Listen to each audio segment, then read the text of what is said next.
এই পৃথিবী থাকার জায়গা নয়।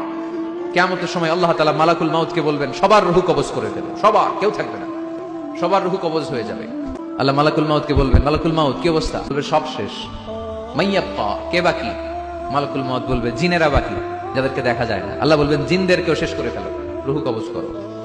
মালাকুল মাউত আজরাইল জিনদের রূহ কবজ করবে। আল্লাহ এবার জিজ্ঞেস করবে, ইয়া মালাকাল মাউত আখবিরনি মাইয়াব্বা, এবার বলো আর কে বাকি?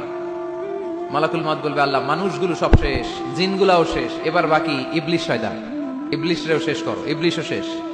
আল্লাহ আবার জিজ্ঞেস করবেন, ইয়া মালাকাল মাউতি মাইয়াব্বা, আর কে বেঁচে আছে বলো? মালাকুল মাউত বলবে, আল্লাহ আপনার কথা অনুযায়ী পৃথিবীর সব মানুষের রূহ কবজ করলাম, সব জিনদের রূহ কবজ করলাম, ইবলিসের রূহ কবজ করলাম, এখন আছে শুধু ফেরেশতারা। আছে কারা? যাও ফেরেশতাদের রূহ কবজ করো, ফেরেশতাদের রূহ কবজ হয়ে যাবে। এবার আল্লাহ জিজ্ঞেস করবেন, ইয়া মালাকাল মাউত আখবিরনি মাইয়াব্বা। মালাকুল মাউত বলবে, আল্লাহ আপনার কথা মতো ধরে ধরে সব শেষ, ফেরেশতাও শেষ, চারজন ছাড়া, ইসরাফিল, জিব্রাইল, মিকাইল, আজরাইল। আল্লাহ এই চারজন আমরা বাকি। আল্লাহ বলবে, যাও ইযহাব ইনতালিক ইলা জিবরিল ওয়াকবাদ রূহা, জিব্রাইলের রূহ কবজ করো। ইযহাব ইলা ইসরাফিল ওয়াকবাদ রূহা, ইসরাফিলের রূহ কবজ করো। ইযহাব ইলা মিকাইল ওয়াকবাদ রূহা, রূহ কবজ করো। ওই তিন ফেরেশতাও শেষ। এবার আল্লাহ তাআলা জিজ্ঞেস করবেন, ইয়া মালাকাল মাউত আখবিরনি মাইয়াব্বা, হে মালাকুল মাউত আর কে বাকি আছে বলো? মালাকুল মাউত বলবে, আল্লাহ আপনার কথা মতো মানুষগুলো শেষ, জিনগুলো শেষ, ইবলিস শেষ, আমার বাকি তিন ভাই ইসরাফিল, মিকাইল, জিব্রাইলও শেষ, শুধু আমি। আল্লাহ বলবেন, কেউ নাই? মালাকুল মাউত বলবে, না আল্লাহ কেউ নাই। এবার আল্লাহ তাআলা বলবেন, মালাকুল মাউত তুমি তো সবাই রে মারছো, এবার তুমি মরো, এবার তুমি মরো, তুমি মরো।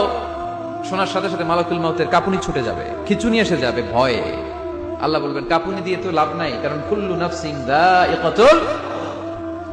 রাব্বুল আলামিন বলবেন, মালাকুল মাউত কেঁদো না, এটাই দুনিয়ার বিধান, আমি আল্লাহর দেয়া বিধান, এটাই, জন্মালেই মরতে হয়। যাও, জান্নাত জাহান্নামের মাঝখানে একটা জায়গা আছে, জায়গাটার নাম হলো আরাফ। এই আরাফের মধ্যখানে যে দাঁড়াও, ওখানে যে মালাকুল মাউত কাঁপতে থাকবে। মালাকুল মাউত বলবে, আল্লাহ সৃষ্টি শুরুতে যদি জানতাম, সৃষ্টি শুরুতে যদি জানতাম সবাইকে মৃত্যুদান করার পরে, রূহ কবজ করার পরে আমাকেও মরতে হবে, তাহলে এই কঠিন দায়িত্বের ব্যাপারে আপনার কাছে ক্ষমা চাইতাম। আজকে আমারও যে ভাগ্য বরণ করে নিতে হবে সৃষ্টির শুরুতে, আমি এটা কল্পনাই করতে পারিনি। আল্লাহ বলবেন, নো টক, মুত, ইয়া মালাকাল মাউত, মর, মরে যা, মুত, মরে যাও। বলার সাথে সাথে মালাকুল মাউত এক বিকট চিৎকার হাঁকিয়ে মরে যাবে। মালাকুল মাউতের চিৎকারটা সেদিন এত ভয়ঙ্কর হবে, বিষ্ণু ইসলাম বলেন, ওই চিৎকারের আওয়াজ যদি পৃথিবীর মানুষেরা কান দিয়ে শুনতে পেত, তাহলে কিয়ামত সংঘটিত হওয়ার জন্য আলাদা করে ইসরাফিলের সিঙ্গার প্রয়োজন হতো না।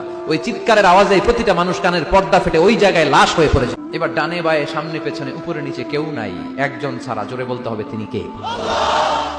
আল্লাহ তখন পৃথিবীকে একটা ডাক দিবেন, বলবেন, ইয়া দুনিয়া আইনা আনহারুকি, এই পৃথিবী তোর নদীগুলো কোথায়? ইয়া দুনিয়া আইনা আশজারুকি, এই পৃথিবী তোর গাছগুলো কোথায়? বটতলা। ইয়া দুনিয়া আইনাল জিবাল, তোর বড় বড় মাউন্ট এভারেস্ট পাহাড়, আলাস্কা পর্বতমালা, আলপস পর্বতমালা, এগুলো কোথায়? তুর পাহাড় আজকে কোথায়? ইয়া দুনিয়া আইনাল মুলুক, রাজা বাদশারা কোথায়, যারা ক্ষমতার দাপটে পা জমিনে ফেলতে চাইতো না? আইনাল জাবাবেরা, অত্যাচারী স্বৈর শাসকগুলো আজকে কোথায়?